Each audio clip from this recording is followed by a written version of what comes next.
வணக்கம் 40க்கு 40 நிகழ்ச்சிக்கு உங்களை வரவேற்பது உங்கள் பார்த்திபன். அடுத்த வாரம் இந்த நேரம் தமிழகத்தில் தேர்தல் நடந்து முடிந்திருக்கும். எந்த அணி தமிழக மக்களின் வாக்குகளை வெகுவாக பெற்றது என்பது அடுத்த மாதம் 16ஆம் தேதி தெரிந்துவிடும். ஆனால் அதற்கு முன்னர் தமிழக தேர்தல் களத்தில் நிற்கும் அணிகளின் பலம் பலவீனங்கள் என்ன என்பதை தான் கடந்த 2 நாட்களாக நம்ம பார்த்துக்கிட்டு இருக்கோம். அந்த வரிசையில கூட்டணி ஏதுமின்றி தனித்து நிற்கும் அதிமுகவின் சாதக பாதகங்கள் என்ன என்பது குறித்து இன்றைய நிகழ்ச்சியில் விரிவாக விவாதிக்க இருக்கிறோம்.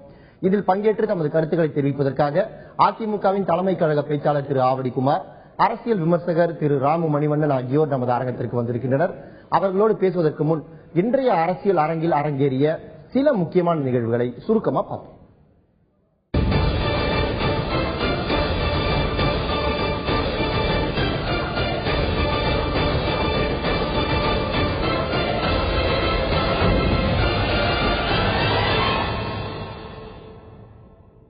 தமிழக மீனவர்கள் தாக்கப்படும் விவகாரம், இத்தாலி கடற்படை வீரர்களால் கேரள மீனவர்கள் சுட்டுக் கொல்லப்பட்ட சம்பவம் ஆகியவற்றுக்கு மத்தியில் பலமற்ற அரசு அமைந்ததே காரணம் என பாஜக பிரதமர் வேட்பாளர் நரேந்திர மோடி குற்றம் சாட்டியுள்ளார். ராமநாதபுரத்தில் நடைபெற்ற தேர்தல் பிரச்சார பொதுக்கூட்டத்தில் பேசிய அவர் இவ்வாறு கூறியுள்ளார். மத்திய பிரதேச மாநிலம் காண்வாவில் நடைபெற்ற தேர்தல் பிரச்சார கூட்டத்தில் பேசிய ராகுல் காந்தி, நாட்டில் உள்ள ஒவ்வொரு ஏழைக்கும் உணவு கிடைப்பதை காங்கிரஸ் அரசு உறுதி செய்துள்ளதாக தெரிவித்துள்ளார்.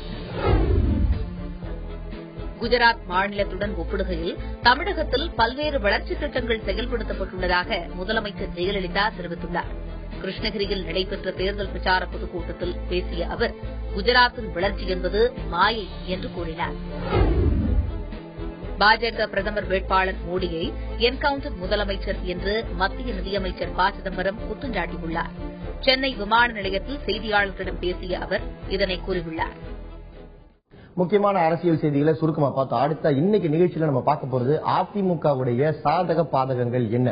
40 தொகுதிகளிலும் அந்த அணிக்கு சாதகமான விஷயங்கள் என்னென்ன இருக்கு, பாதகமான விஷயங்கள் என்னென்ன இருக்கு அப்படின்னு தான் இப்ப வரப்போற 1 மணி நேரம் நம்ம விரிவா பேச போறோம். அதுக்கு முன்னாடி கடந்து வந்த பாதையை சற்று திரும்பி பார்ப்போம். அதிமுக கடந்த தேர்தல்களில் எப்படி பெர்ஃபார்ம் பண்ணிருக்கு. 2006 சட்டமன்ற தேர்தலில் ஆரம்பித்து அடுத்து இந்த 3 தேர்தல்களிலும் அதிமுக எப்படி வாக்குகளை வாங்கி இருக்கிறது என்று பார்ப்பது நமக்கு ஓரளவு பயனுள்ளதாக இருக்கும் என்று நினைக்கிறோம். 2006 அதிமுக 188 இடங்களில் போட்டியிட்டது. அதுல 61 இடங்களில் வெற்றி பெற்றது. அதாவது 40.81% வாக்குகளை அந்த கட்சி பெற்றிருக்கிறது. 2009 நாடாளுமன்ற தேர்தலில் 23 தொகுதிகளில் போட்டியிட்டு 9 தொகுதிகளில் வெற்றி பெற்றிருக்கிறது. வாக்கு விகிதம் 22.88% இருக்கிறது. 2011 நாடாளுமன்ற தேர்தலில் 165 இடங்களில் போட்டியிட்டு பெரும்பாலான 150 இடங்களை கைப்பற்றியிருக்கிறது. 54.06% வாக்கு வங்கி இருக்கிறது.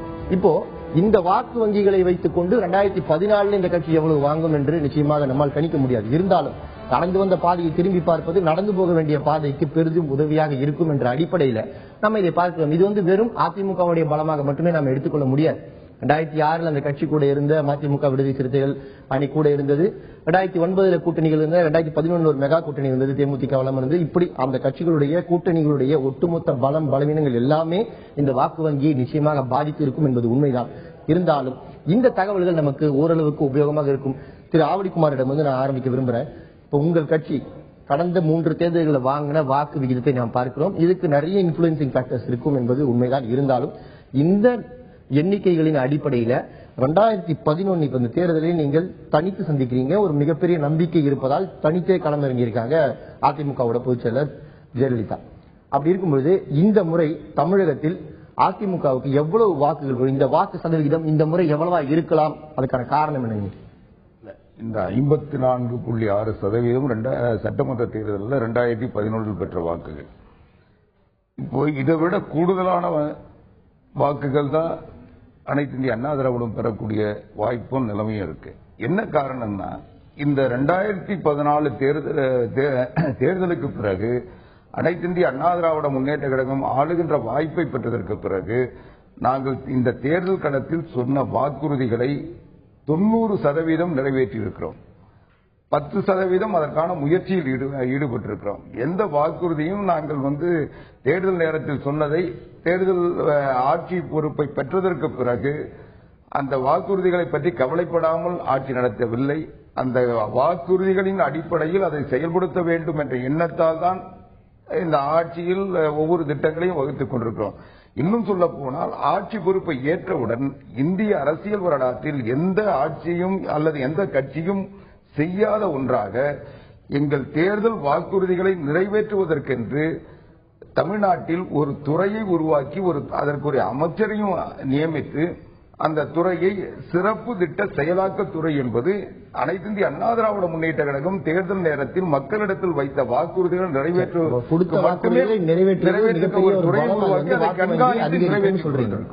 ராமமணிவண்ணன் உங்ககிட்ட நான் கேட்க விரும்புறது, இந்த தேர்தலில் அதிமுக தனியா நிக்கிறது, கூட்டணிகளுடைய சாதகமோ பாதகமோ எதுவுமே அந்த அணியை பாதிக்க போவதில்லை.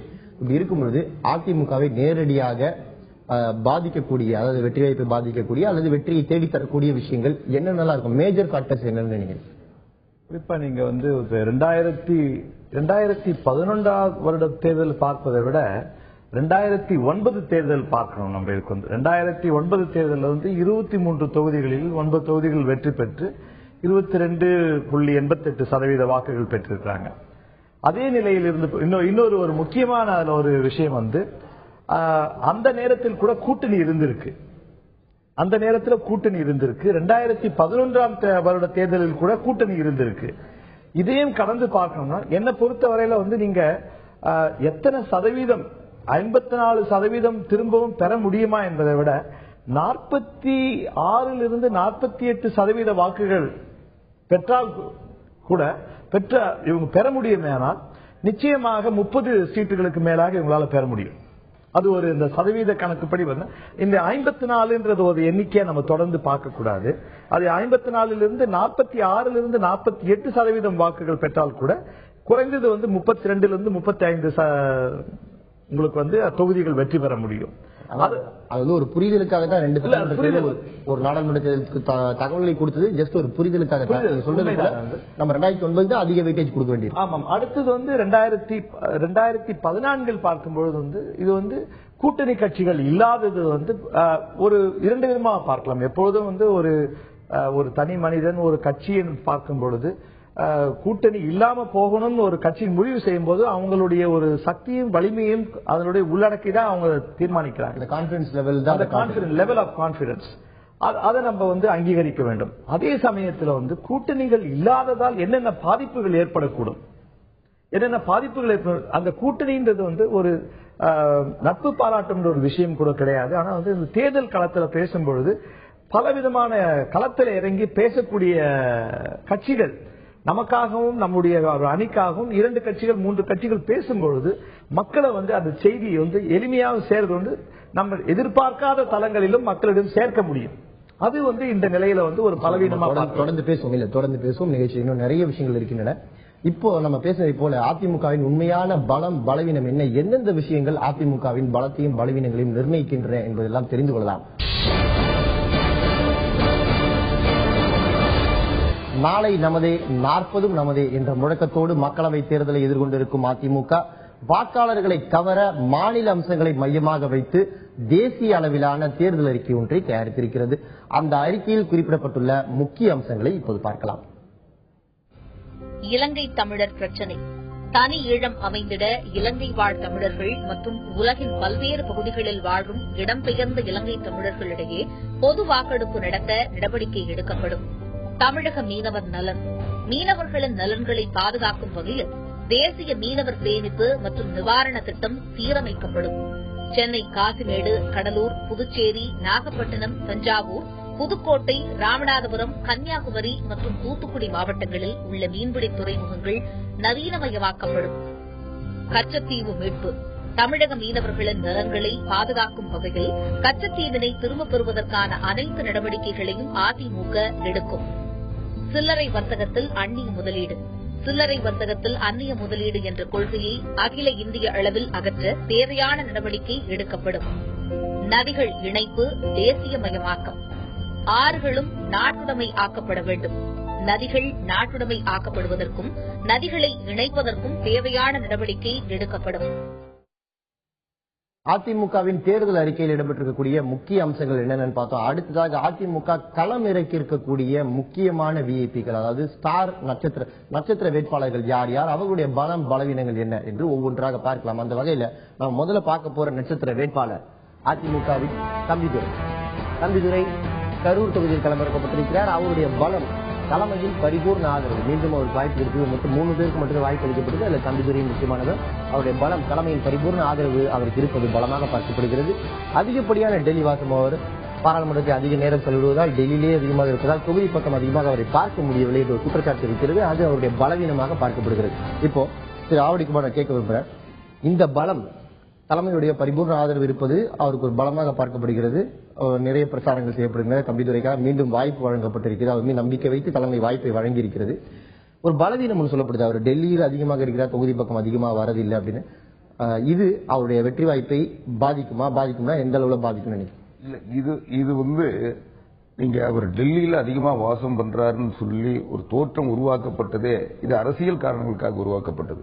இன்னும் சொல்ல போனால் எனக்கு தெரிந்தவரை தமிழ்நாட்டில் இருக்கின்ற நாடாளுமன்ற உறுப்பினர்களில் சனிக்கிழமை ஞாயிற்றுக்கிழமை தொகுதியில் இருக்கின்ற ஒரே நாடாளுமன்ற உறுப்பினர் டாக்டர் தம்பிதுரை அவர்கள்.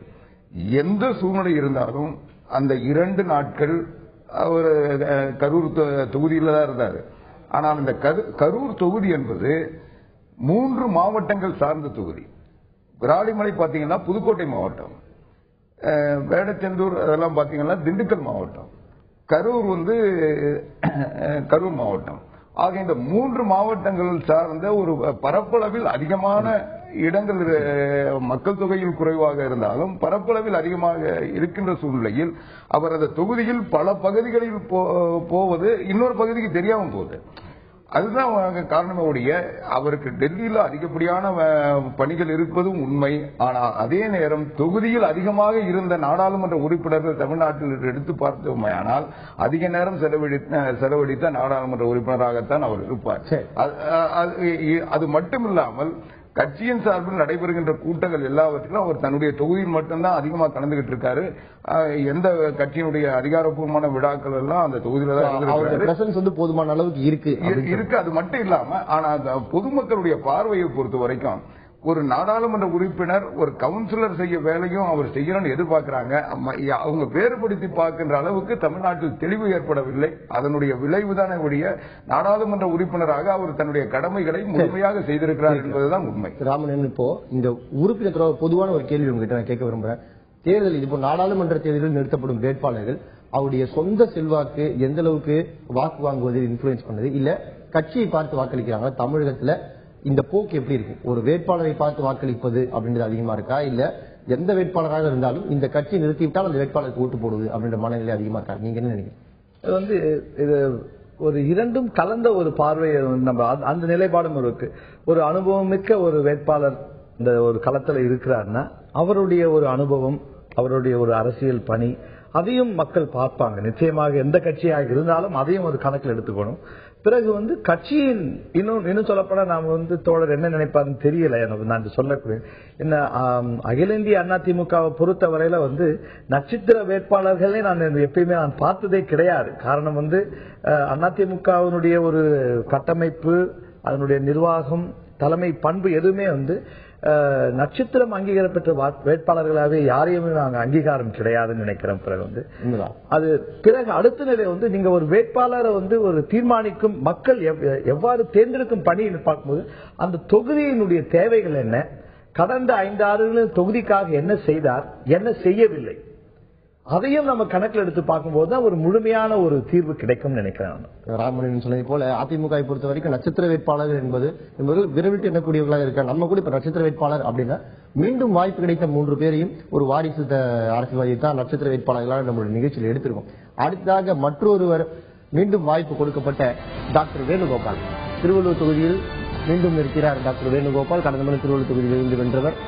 தொகுதியில நல்ல அறிமுகம் இருப்பது இவருடைய பலமாக பார்க்கப்படுகிறது. பலவீனம் என்று சொன்னால் இந்த தொகுதியில மாற்றுக் கட்சி வேட்பாளர்கள் நிறைய பேர் நிற்கிறார்கள். இந்த தொகுதியில் வாக்குகள் சிதறுவதற்கான அபாயம் இருக்கிறது. அது இவருடைய பலவீனமாக பார்க்கப்படுகிறது. இப்போ இந்த வாக்குகள் சிதறுவது என்பது இந்த தேர்தல் நம்ம அதிகமா பேசக்கூடிய ஒரு விஷயமா இருக்கு. திமுக அதிமுக என்பது வழக்கமாக இருக்க 2 அணிகள் இருக்கும். இப்போ பாஜக ஒரு அணியை ஃபார்ம் பண்ணிருக்கு. அது இல்லாம ஆம் ஆத்மி புதிதாக களத்தில் இறங்கி இருக்காங்க, கம்யூனிஸ்டுகள் தனியா இருக்காங்க. இப்படி பலமுனை போட்டி இருக்கு. பலமுனை போட்டி இருப்பது உங்களுக்கு சாதகமா பாதகமா? இல்ல, எங்களுக்கு நீங்கள் நான் ஆரம்பத்தில் குறிப்பிட்டதை போல வாக்கு சதவீதம் 54க்கு பிறகு இன்றைக்கு தொடர்ந்து வளர்ச்சி அடைந்திருக்கிறது. இன்றைக்கு அதைவிட கூடுதலான வாக்குகளை பெறக்கூடிய சூழ்நிலையும் தன்மையும் இருக்கு. அந்த அடிப்படையில் நாங்கள் யாரையும் போட்டியாளர்களாக நினைக்கல. அவங்க 2வது இடத்துக்கு வர முடியுமான்ற முயற்சியில் அவங்களுக்குள்ள போட்டிக்கிட்டு இருக்காங்க. அதனால எங்களுடைய வெற்றியை எந்த வகையிலும் அது பாதிக்காது. எங்களுடைய வெற்றி என்பது உறுதிப்படுத்தப்பட்ட ஒன்று. 2வது இடத்தை யார் தக்க வைப்பது என்பதற்கான போட்டி தான் தமிழ்நாட்டை பொறுத்தவரை நடைபெற்றுக் கொண்டிருக்கிறது. அந்த போட்டியில் யார் வருகிறார்கள், யார் முன்னணியில் இருக்கிறார்கள் என்பதெல்லாம் தேர்தல் முடிவுகள் சொல்லும். திரு ஆவடிக்குமார் ஒரு கட்சிக்காரராக அவங்க கட்சி முதலிடத்தில் வரும் என்பதை மீண்டும் மீண்டும் வலுவாக பதிவு செய்யறார். இப்ப நீங்க ஒரு அரசியல் விமர்சகராக இப்ப வாக்குகள் சிதறும் பொழுது அது எந்த கட்சிக்கு அதிக சேதத்தை விளைவிக்கும்? குறிப்பா அதிமுக பொறுத்தவரை அதனுடைய பாதிப்பு எப்படி இருக்குன்னு? இது ஒரு பலம் நீங்க சொல்லும்போது அது இரண்டுமே நான் பார்க்கும்போது பலம் சொல்லும்போது தொகுதியில் அறிமுகம் ஒரு பெரிய விஷயம். தொகுதியில் நிறைய தொகுதிகளில் பார்த்தீர்களானா தொகுதிக்கு அறிமுகமே இல்லாத ஒரு வேட்பாளரை தொகுதி கொண்டு வந்திருக்கலன்னு கட்சியினுடைய தலைமைக்கு எல்லா கட்சிகளுக்குமே இந்த பிரச்சனை பெரிய பிரச்சனை. இது பிறகு அந்த பிரச்சனை அதிமுகவுக்கு திருவள்ளூர் தொகுதியில் கிடையாது. அதே நிலையில் அடுத்தது சிதறும் வாக்குகள் தொடர் எந்த விதமா அது சிதறும் வாக்குகள் நிச்சயம் 5 முனை போட்டின்னு சொல்லும் பொழுதே இப்போ ஏறக்குறைய கடந்த ஒரு 1969 கூட எல்லா ஒரு பாராளுமன்ற தேர்தலில் ஒரு கூட்டணியை அரசியல் தான் நம்ம நடந்துட்டு இருக்கு. மாநில அளவில் தேர்தல் அதிமுக அதிமுக ஒரு தனியார் ஒரு தனிப்பெரும்பான்மை என்ற ஒரு முதலிடத்தில் நின்று அரசியல் செய்தாலும் கூட பாராளுமன்ற தேர்தலுக்கு இந்த கூட்டணி மற்றும் அதனுடைய வாக்குகள் சதவீதம் இன்றைக்கு அந்த நிலை கிடையாது. முதலாக தமிழகத்தில் அந்த ஒரு நிலை ஏற்பட்டிருக்க இதனுடைய விளைவுகளை நிச்சயமா நம்ம பார்க்கணும். இதுதான் நம்மளுக்கு முதல் அனுபவம் கூட. 5 முனை போட்டின்னு சொல்லும் பொழுது இந்த அனுபவத்தில் எந்த வகையான வாக்குகள் சிதறக்கூடிய வாய்ப்புகள் இது குறிப்பாக பாத்தீங்கன்னா திமுக காங்கிரஸ் இது இரண்டுமே இது பிரிஞ்சிருக்கு இன்றைக்கு. பிறகு கம்யூனிஸ்டுகள் கிடையாது. இவங்களுடைய தேர்தல் அவங்களுக்கு வேட்பாளர் இருக்கும் பட்சத்தில் அவங்களுக்கு அந்த வாக்கு பரிமாற்றம் போகும் பொழுது இவங்க முழுமையா எத்தனை வாக்குகள் சிதறும் என்பதை விட எத்தனை வாக்குகளை கட்சி வாக்குகளை தக்க வைத்திருக்க முடியும் அதனுடைய ஒரு அடிப்படையில் தான் இந்த வெற்றியினுடைய ஒரு இலக்கு இருக்குன்னு நினைக்கிறேன். இல்ல ஐயா சொன்னதுல நான் ஒரே ஒரு கருத்து மட்டும் விளக்கம் சொல்ல விரும்புறேன். அதாவது இன்றைக்கு 67 தேர்தலுக்கு பிறகு கூட்டணி கட்சிகள் தான் தமிழ்நாட்டினுடைய மாநில ஆட்சியை கூட கூட்டணி கட்சிகள் மூலமா தான் சந்திச்சுட்டு வராங்க. ஆனால் இந்த தேர்தலில் என்பது அனைத்து இந்திய அண்ணா திராவிட முன்னேற்ற கழகம் எந்த எங்களுடைய திட்டங்களிலோ அல்லது எங்களுடைய நோக்கங்களிலோ எங்களுடைய கொள்கைகளிலோ எந்தவித சமரசமும் செய்து கொள்ளாமல் நாங்கள் ஒரு தெளிவான தேர்தல் வாக்குறுதிகளை தேர்தல் அறிக்கையை தந்து அதன் அடிப்படையில் மக்களை சந்திக்கிறோம். இடதுசாரிகள் எங்களோடு இருந்தவர்கள் இனி வரக்கூடிய காலங்களில் இருப்பார்கள் என்ற எதிர்பார்ப்போடு இருக்கிறோம், அது வேற. ஆனால் எங்களுடைய வாக்குறுதிகள் அல்லது எங்களுடைய இலக்கு என்பது உறுதியானது. உதாரணத்துக்கு நாங்கள் ஈழப் பிரச்சனையில் தெளிவாக இருக்கிறோம். இதில் இந்திய கம்யூனிஸ்ட் மார்க்சிஸ்ட் கட்சி எங்களுடைய நிலைப்பாட்டிற்கு ஒட்டி இல்லை. அதை போலவே சேது சமுத்திரம் பிரச்சனையில் எங்களுக்கும் அவர்களுக்கும் வேறுபாடு இருக்கிறது. இப்படி ஒரு சில எங்களுக்குள் ஒரு சில நெருடல்கள் இருக்கின்ற சூழ்நிலையில் இது எங்களுடைய எதிர்கால நடவடிக்கைகளுக்கு இது ஒரு பாதிப்பை உருவாக்க கூடும் என்பதால் நாங்கள் அதையெல்லாம் தவிர்த்து முழுக்க எங்களுக்கான வாக்கு வங்கி என்ன என்பதை பரிசீலனை செய்து கொண்டிருக்கிறோம்.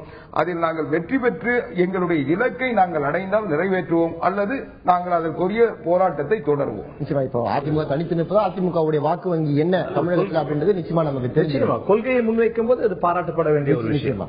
அடுத்ததாக இப்ப 3வது நம்ம பார்க்க போற விஐபி திருச்சியில் மீண்டும் களமிறக்கப்பட்டிருக்கும் திரு குமார். தமிழக முதலமைச்சரின் சட்டமன்ற தொகுதி வரக்கூடிய நாடாளுமன்ற தொகுதியான திருச்சியில் இருக்கிற குமார், அதுதான் அவருடைய பலமாகவும் பார்க்கப்படுகிறது. முதலமைச்சரின் சொந்த சட்டமன்ற தொகுதி இருப்பது அவருடைய பலமாக பார்க்கப்படுவது. இதுக்கு கூடுதலான பிரச்சாரங்கள் செய்யப்படுவது அந்த பலம். நிச்சயமாக முதல்வர் சட்டமன்ற தொகுதி இருக்கக்கூடிய நாடாளுமன்ற தொகுதியை கைப்பற்ற வேண்டும் என்பதில் அதிமுக தொண்டர்கள் தீவிரமாக உழைத்துக் கொண்டிருக்கிறார்கள். இது அவருடைய பெரிய பலமாக கருதப்படுகிறது. அதே சமயம் வலுவான போட்டியாளர்களும் களத்தில் இருக்கிறார்கள். இது அவருடைய பலவீனமாக பார்க்கப்படுகிறது. இப்போ திரு குமாரிடம் நான் ஆரம்பிக்க விரும்புறேன். இதுலயே பதிலும் இருக்கு. அவருடைய பலம் முதல்வருடைய சொந்த தொகுதியில் இருப்பது. அது மட்டும் இல்லாம ஒரு அனைத்து இந்திய அண்ணா திராவிட முன்னேற்ற கழக வேட்பாளர், அதுதான் பலம். அதனால வலுவான போட்டி என்பது அனைத்து இந்திய அண்ணா திராவிட முன்னேற்றத்தை எதிர்கொள்ளுகின்ற வலுவான வேட்பாளர்கள் அல்லது கட்சி தமிழ்நாட்டில் இல்லை என்பதாக உண்மை. அந்த வகையில் அவர் ஏற்கனவே நாடாளுமன்ற உறுப்பினராக பணியாற்றி இருக்கிறார். அவருக்கென்று தொகுதியில் அறிமுகம் இருக்கிறது. அவரை யாரும் போய் அறிமுகப்படுத்த வேண்டிய அவசியம் இல்லாத நிலையில் இருக்கின்ற வேட்பாளர். அந்த வகையில் அவர் கட்சியினுடைய பாதுகாப்பும் பலமும் அவருடைய செல்வாக்கும் அவருடைய அறிமுகமும்.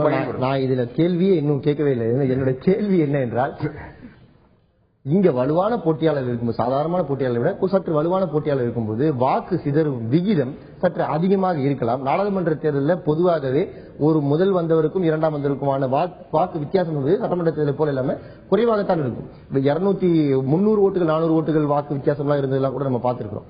அப்படி இருக்கும் பொழுது இது ஒரு குரூஷியல் ஃபேக்டரா இருக்கும்னு நினைக்கிறீங்களா அப்படின்றது என்னுடைய கேள்வி. நிச்சயமா இல்லை. அதாவது வலுவான போட்டின்றது எதை வச்சு சொல்றீங்கன்னு எனக்கு தெரியல. வலுவான போட்டி என்பது அவர்கள் என்ன கோரிக்கையை முன்வைத்து தேர்தல் களத்துக்கு வருகிறார்கள் என்பதை வைத்துதான்.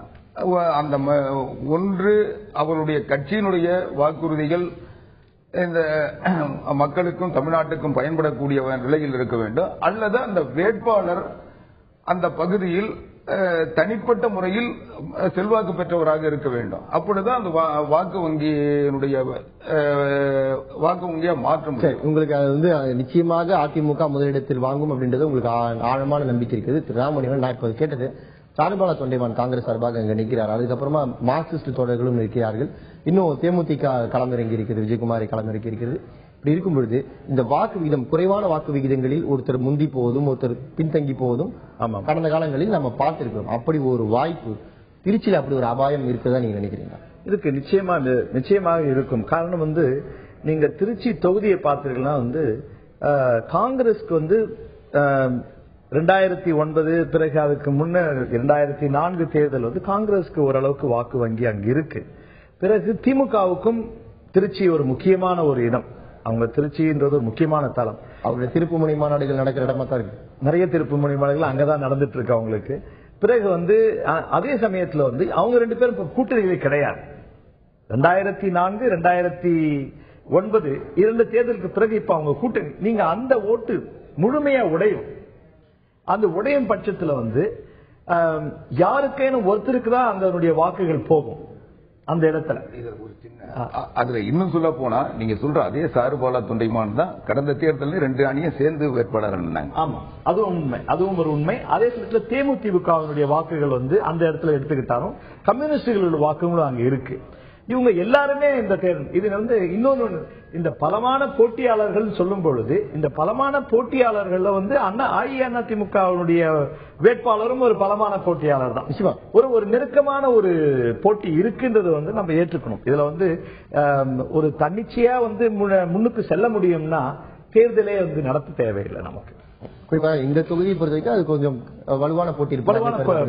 அடுத்ததான் நம்ம பார்க்க போறவர் சென்னையில் களமிறக்கப்பட்டிருக்கும், குறிப்பாக தென் சென்னையில் களமிறக்கப்பட்டிருக்கும் ஜெயவர்தன் நட்சத்திர வேட்பாளராக பார்க்கப்படுகிறார். டாக்டர் ஜெயக்குமாரின் மகன் டாக்டர் ஜெயவர்தன். அவருடைய பலம் அரசியல் வாரிசு என்பது அவருடைய பலமாக பார்க்கப்படுகிறது. பலவீனம் அரசியல் அனுபவம். இப்ப களமிறக்கப்பட்டிருக்கக்கூடிய 40 நாடாளுமன்ற வேட்பாளர்களிலும் குறைந்த வயதுடையவர், இளையவர் இவர் தான், டாக்டர் ஜெயவர்தன் தான். இப்ப இந்த அரசியல் அனுபவம் என்ன என்பது நம்ம ஏற்கனவே பேசும்போது ராமமணிவண்ணன் சொன்னாரு. ஒரு தொகுதியில் நிற்கக்கூடிய வேட்பாளர், அவருடைய அனுபவம், அவருடைய கடந்த கால வாழ்க்கை, அவருடைய சமூக சேவை, அவர் சமூக பங்களிப்பு, இது எல்லாமே கூட மக்கள் பார்த்து வாக்களிக்கிறாங்க அப்படின்னு சொல்றாரு. அப்படி இருக்கும் பட்சத்தில் இப்படி அரசியல் அனுபவம் இல்லாத ஒருவரை அவருடைய டாக்டர், அவருடைய மகன், முன்னாள் சபாநாயகரின் மகன் என்பதற்காக களமிறக்கி இருப்பது, இது எந்த அளவுக்கு சென்னையில எடுபடும் நினைக்கிறேன்? அதாவது நீங்க சொல்றதுல பாதி உண்மை இருக்கு, பாதி உண்மை இல்லை. அவர் யாருடைய அரசியல் வாரிசுன்றதுக்கு, அவருடைய மகன்றதுக்காக அவருக்கு அந்த இடத்தை தரல. அவர் ரெண்டாவது நீங்க சொல்ற ஜெயக்குமார் அவர் வட சென்னையில் அரசியல் நடத்தினவர். என்ன சொல்ல போனா அவருடைய தொகுதி ராயபுரம், இந்த தென் சென்னையில் அந்த தொகுதி கூட வரல.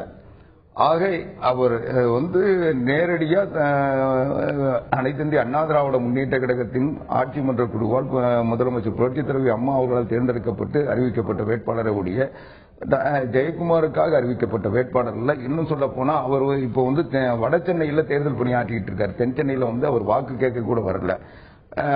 ஒரு கட்சி வேலையை செஞ்சிட்டு இருக்காரு. அதனால கட்சி தான் அவரை நிறுத்துது. கட்சியில வந்து ஒரு இளையவர்களுக்கு வாய்ப்பு தரணும், புதியவர்களுக்கு வாய்ப்பு தரணும்.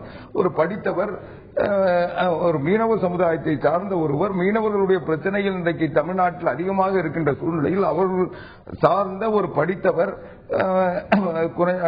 ஒரு தெளிவானவர், ஒரு இளைஞர் அந்த சமுதாய மக்களுடைய பிரச்சனைகளை நாடாளுமன்றத்தில் முன்வைக்க முடியும் என்ற ஒரு எதிர்பார்ப்பின் அடிப்படையில் தான் அவரை வேட்பாளரை தேர்ந்தெடுத்திருக்கார். இன்னைக்கு வந்து மீனவர்கள் பிரச்சனை தமிழ்நாட்டில் இன்றைக்கு கடற்கரையோர மாவட்டங்கள் அத்தனையிலும் இன்னைக்கு மீன் பிடிக்க போகின்ற மீனவன் திரும்பி வருவானா என்ற அச்சத்திலும் கவலையிலும் அந்த மீனவ குடும்பங்கள் அவதிக்குள்ளாகி இருக்கின்றன. அந்த குடும்பங்களுடைய பாதிப்பை அந்த குடும்பத்தை சார்ந்த ஒருவர் போனால் உறுதியாக அதை போராட முடியும். அவர்கள் மற்றவர்கள் சொல்லுவதை விட அவர்கள் அதை நல்ல முறையில் வெளிப்படுத்துவார்கள் என்ற எதிர்பார்ப்பின் அடிப்படையில் தான் புரட்சி தலைவி அம்மா அவர்களை அவரை வேட்பாளராக தேர்ந்தெடுத்திருக்கிறார். அதற்குரிய தகுதியும் ஆற்றலும் பக்குவமும் அவருக்கு நிச்சயமாக இருக்கிறது. அரசியல் அனுபவம் என்பது நிச்சயம் அவர் வந்து ஒரு அனுபவம் வாய்ந்த அரசியல்வாதிகளை விட ஒரு தெளிவானவராக. இதே கேள்வி தான் கேட்க விரும்புறேன். அவர் போட்டியாளர்களே அந்த அதிமுக வேட்பாளர்களே இளையவராக இருக்கிறார். சென்னையில் களமிறக்கப்பட்டிருக்கிறார். இந்த முறை நம்முடைய முதல் முறை வாக்காளர்கள் கணிசமான அளவுல அதிகமா இருக்காங்க. குறிப்பாக தென் சென்னையிலும் நிறைய முதல் முறை வாக்காளர்கள் இருக்கிறார்கள்.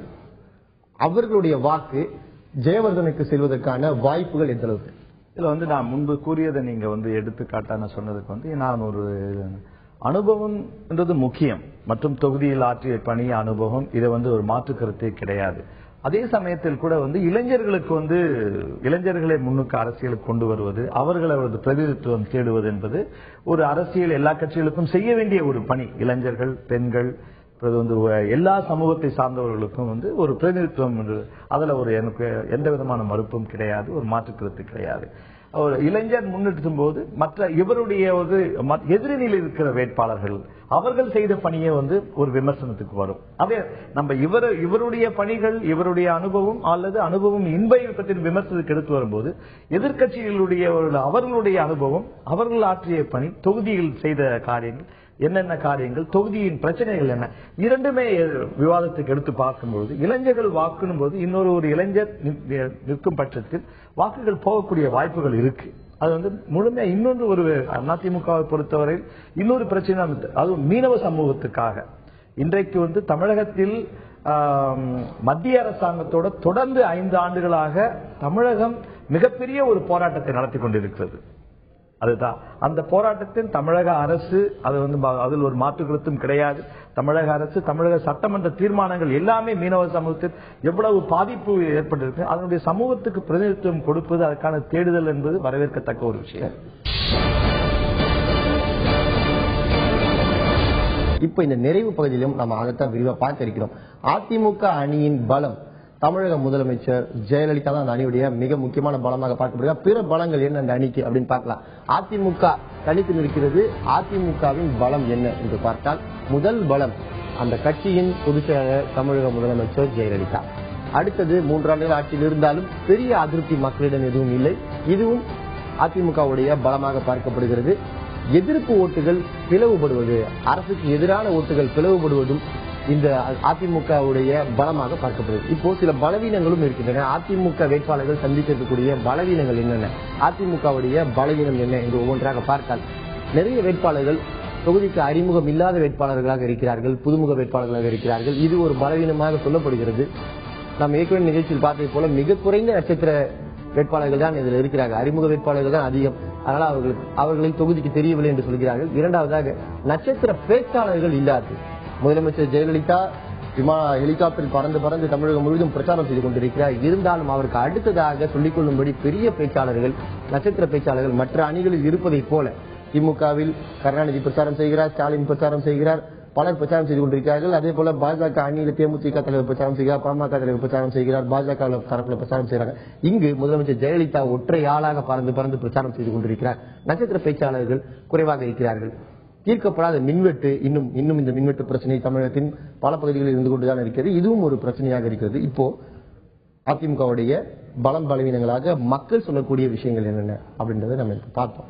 பலம் நிச்சயமா அது உங்களுக்கு நன்றாக தெரியும். இந்த பலவீனங்களை நீங்கள் ஒப்புக்கிறீங்களா? இந்த பலவீனங்கள் எந்த அளவுக்கு உங்களுடைய வாக்கு விகிதத்தை குறைக்கும் அப்படின்னு நினைக்கிறேன்?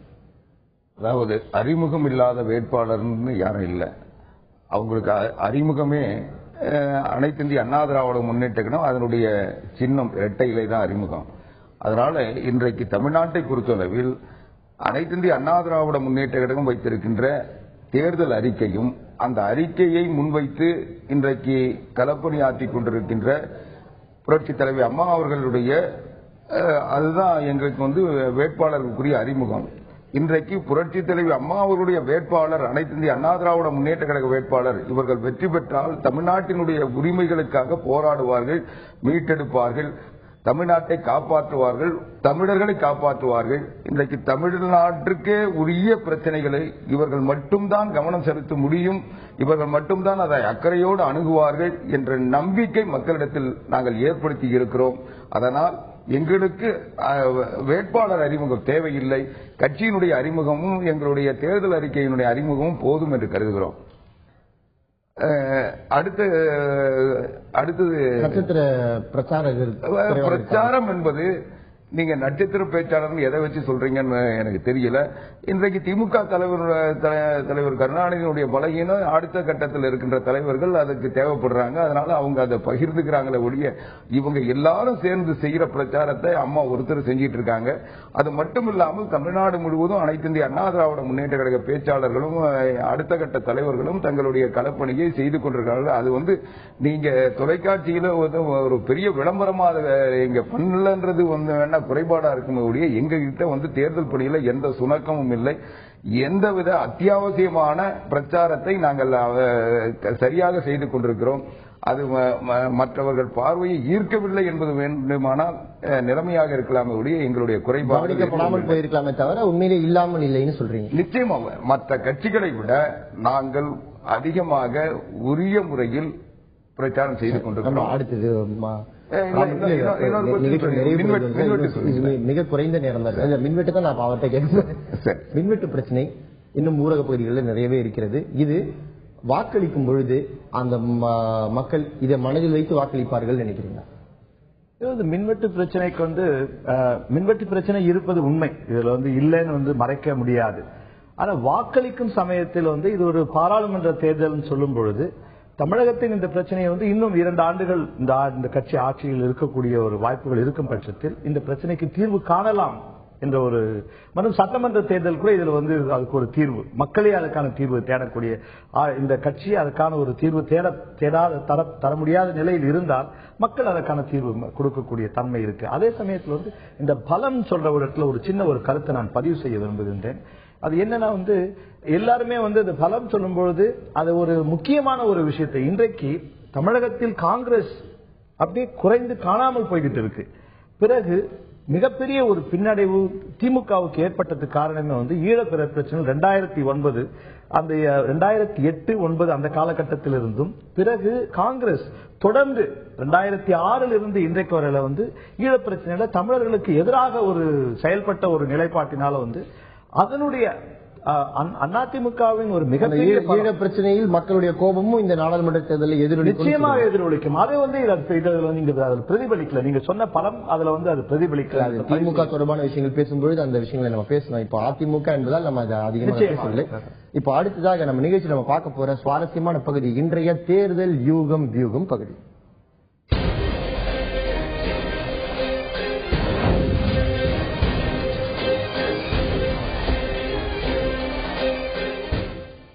இன்னைக்கு தேர்தல் யூகம் வியூகம் பகுதியில நம்ம பார்க்க போற செய்தி இதுதான்.